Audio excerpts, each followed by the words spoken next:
She called herself the greatest of all time. Not a great player, not someone this city should remember. The GOAT, the greatest of all time for a franchise that gave her jersey number to another player 6 days after the trade, for an organization whose insiders had exactly one word for her departure: relief. And the return Chicago accepted for a 23-year-old two-time All-Star who led the league in rebounding 2 consecutive seasons. 2 late first-round picks and a second-round swap. People inside the building described that return as a bag of Cheetos. What you're about to learn is that Angel Reese's Chicago story is not just about a trade that went sideways. It is a case study in what happens when a player mistakes platform for power, and her exit is reshaping the 2026 WNBA season in ways that connect directly to where the league's real power currently lives. Chicago didn't just trade Angel Reese. The front office went looking for a taker on their own initiative, accepted draft compensation that one insider described as roughly what you'd expect to pay for a solid role player, and then used that transaction to repurchase something that can't be priced on a draft board, a locker room that actually wants to be there. And the speed at which they built what came after tells you exactly how long they had been waiting to pull that trigger. What makes this story several layers deeper than the surface drama is what Reese's exit reveals about the organizational blueprint that every front office in this league is now measuring itself against, a blueprint anchored around Caitlin Clark and the Indiana Fever. If this kind of analysis cuts through the noise better than what you've seen elsewhere, hit the like button right now. Because we are just getting started, and the further we go, the more this story reveals about the entire direction of the league. Reese arrived in Chicago in 2024 coming off an LSU national championship run, with the Sky handing her a starting spot and a full marketing push almost from day one. By every external signal, the organization was set up to build around her. The reality inside the building over the next 2 years was almost the inverse of what was being sold publicly. The friction that built up wasn't about playing time, it wasn't about contract negotiations according to multiple accounts that eventually reached reporters. The problem was the way Reese treated the people who were already there when she walked in, and one incident in particular crystallized everything. Courtney Vandersloot, a 2-time WNBA champion, 5-time All-Star, and arguably the most respected player in Sky franchise history, tore her ACL during the 2025 season. Situations like this usually call for internal solidarity. Teammates keep things quiet publicly, say supportive things in interviews, and let their teammate focus on recovery. Reese went to the Chicago Tribune instead. She told a reporter the team couldn't rely on Vandersloot given her age, that they needed someone younger with experience and a championship track record. She called one of the most decorated players in franchise history old and finished out loud to a reporter while Vandersloot was still in rehabilitation. Think about what Vandersloot gave up to be there. She left the New York Liberty, a championship-caliber team, to come help rebuild a franchise that needed veteran leadership, and her reward, while immobile and rehabbing, was a public evaluation of her usefulness from a younger teammate via a newspaper. You don't recover from that in a locker room. The other players heard it, the coaching staff heard it, and the front office was watching. It's the kind of statement that makes everyone in the building quietly recalibrate their opinion of a person in real time. The Vandersloot incident was not isolated. Insiders started telling reporters about a pattern they had observed with Reese's injuries, teammates and coaches noticing she would go down or sit out at moments that seemed convenient, then appear completely fine when the cameras found her again. By the time these accounts started circulating publicly, the people sharing them were clearly past the point of wanting to protect her. Then came the late-season back injury that kept Reese out of Chicago's final 3 games. In isolation, a back issue at the end of a long season is completely unremarkable. What made it remarkable was footage that surfaced around the same time Reese, on a private jet to Las Vegas. Make of that what you will. But inside a franchise that had been documenting problems for months, it landed like confirmation rather than coincidence. Camila Cardoso, the Sky's starting center and the most important long-term piece on that roster, reportedly walked out on Reese at some point during the season. When your franchise's foundational big gets fed up enough to physically remove herself from a situation involving a teammate, that is not a personality clash. That is a verdict. And Cardoso apparently rendered that verdict publicly as well. Footage circulated of her visibly disengaging during games, at one point appearing to drift toward the opposing team's bench during a dead ball, like a player who had mentally checked out of the situation she was in and wasn't hiding it anymore.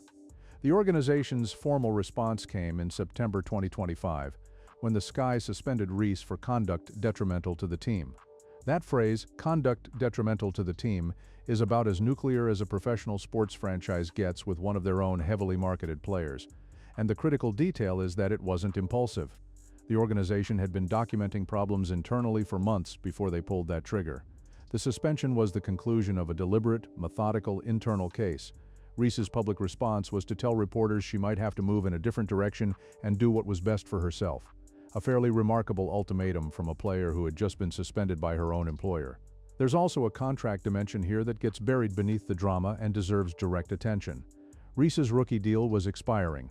A max-level extension conversation was on the immediate horizon. Chicago was facing a binary choice: commit serious, long-term money to a player who had fractured her own locker room, or move her while there were still draft assets to collect. Framed that way, 2 late first-rounders and a swap stops looking like a lowball and starts looking like a calculated exit from a situation the front office had already decided was unworkable. The picks were almost beside the point, though. Chicago wasn't pricing a basketball player. They were buying back a locker room that wanted to practice together, show up for each other, and actually build something, and you cannot put a draft slot number on that.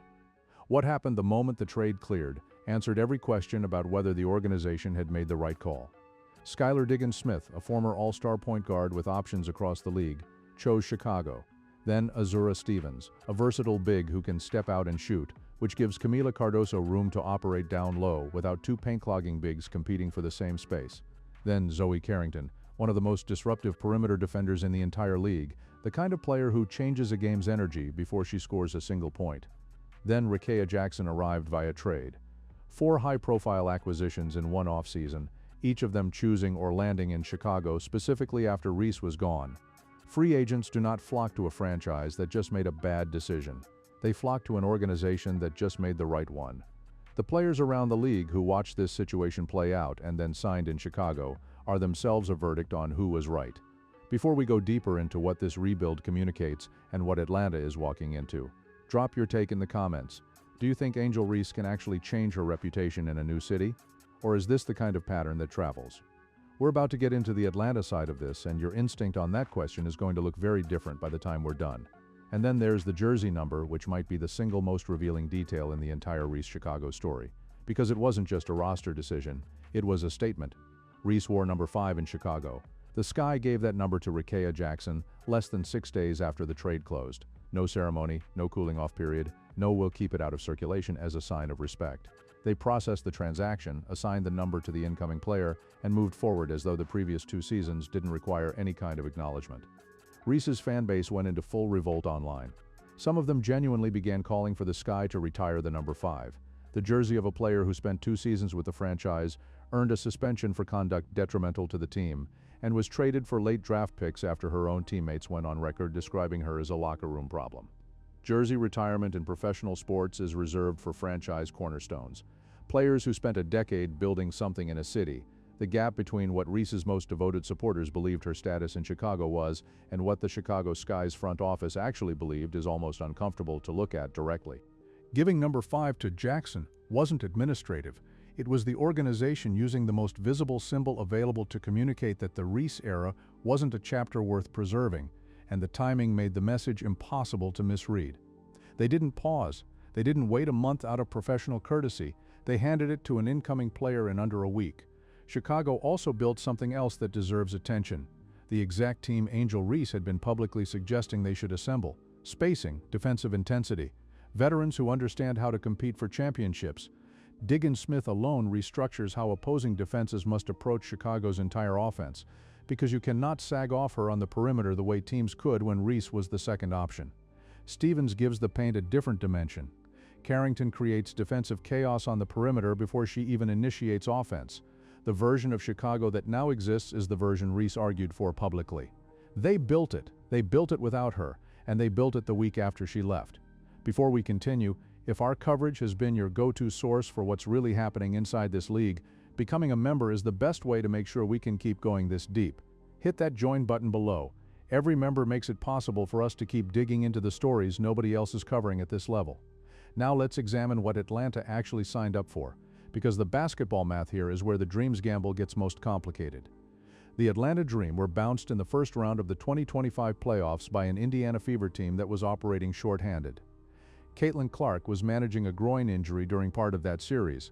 Indiana was missing contributors, Atlanta still lost. The Dream's front office looked at that first-round exit against a compromised opponent and concluded the missing ingredient was a paint-clogging rebounder coming off a documented locker room problem, and paid 2 first-round picks to acquire her. The theory Atlanta is operating on is that the Reese situation was Chicago-specific, a culture clash with one particular coaching staff, a personality conflict with specific teammates, something environmental that wouldn't follow her to Georgia. That is not an irrational theory in the abstract. Players do sometimes turn corners in new environments.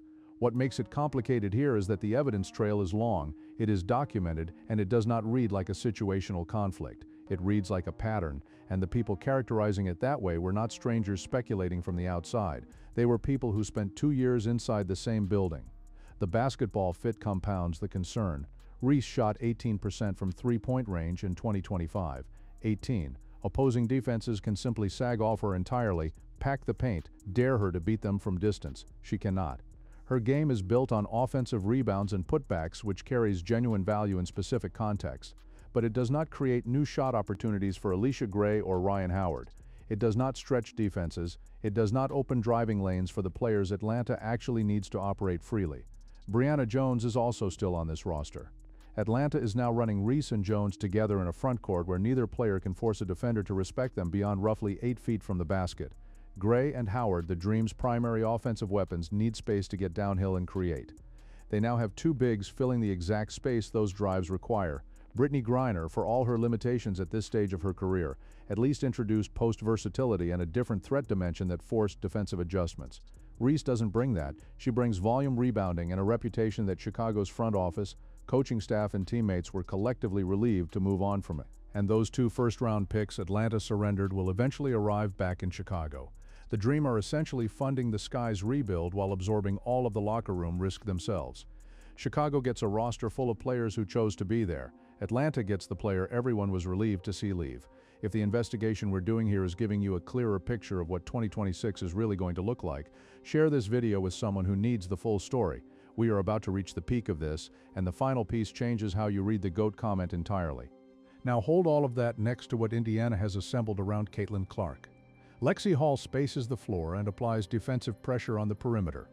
Aaliyah Boston is a skilled post player who doesn't require isolation possessions to generate efficiently. She creates within the team's structure without demanding the ball in spots that conflict with what Clark needs. Kelsey Mitchell and Sophie Cunningham move without the ball, fit around Clark's game rather than competing with it, and don't generate the kind of offensive friction that erodes chemistry over a full season. Nobody on that roster is demanding touches in positions that step on what Clark does best. That is not accidental roster construction. That is a front office that has studied its best player's game at a granular level and built every acquisition decision around expanding her effectiveness rather than coexisting with it awkwardly. Every piece Indiana has added is calibrated to make Clark better, not just compatible. That is the blueprint, and every front office in the league is now being measured against it, which brings us back to the GOAT comment, because it lands completely differently when you hold all of this at once. Reese called herself Chicago's greatest of all time, not from a position of strength, but from a place of genuine hurt. She watched a city move on faster than she anticipated, more successfully than she predicted, and without the grief she apparently expected her departure to create. The free agent arrivals, the jersey reassignment, the immediate organizational transformation, it all communicated something she was not prepared to receive.